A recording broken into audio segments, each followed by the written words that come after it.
क्या आप जानते हैं रामायण के उस प्रसंग के बारे में जिसकी जानकारी से अधिकतर लोग वंचित हैं?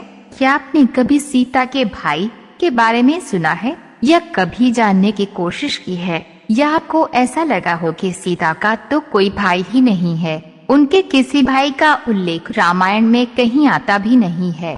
किंतु रामायण में एक ऐसा भी प्रसंग है जहां किसी ने कुछ समय के लिए माता सीता के भाई के रूप में एक अहम भूमिका निभाई थी। देवी सीता मिथिला के राजा जनक की ज्येष्ठ पुत्री थी, इसलिए उन्हें जानकी भी कहा जाता है।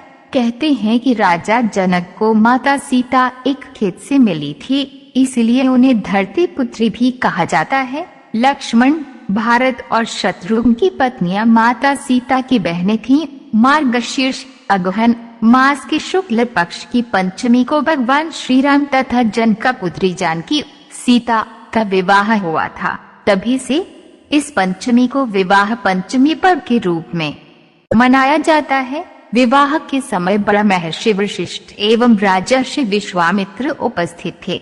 कहा जाता है कि उनका विवाह देखने को स्वयं ब्रह्मा, विष्णु एवं रुद्र ब्राह्मणों के वेश में आए थे। दूसरी ओर सभी देवी और देवता भी विभिन्न वेश में उपस्थित थे। चारों भाइयों में श्री राम का विवाह सबसे पहले हुआ। विवाह का मंत्रोच्चार चल रहा था और उसी बीच कन्या के भाई द्वारा की जाने वाली रस्म की बारी आई।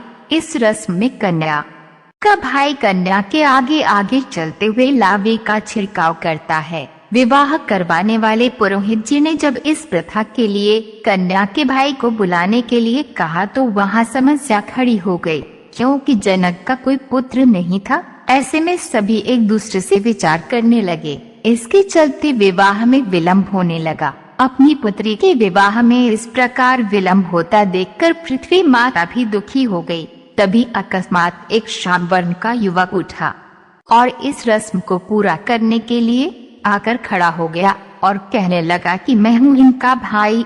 दरअसल वह और कोई नहीं बल्कि स्वयं मंगलदेव थे, जो वेश बदलकर नवग्रहों सहित श्री राम का विवाह देखने को वहां उपस्थित थे।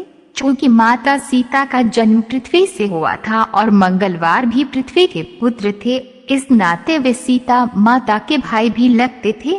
इसी कारण पृथ्वी माता के संकेत से वे इस विधि को पूर्ण करने के लिए आगे आए। अनजान व्यक्ति को इस रस्म को निभाने को आता देखकर राजा जनक दुविधा में पड़ गए।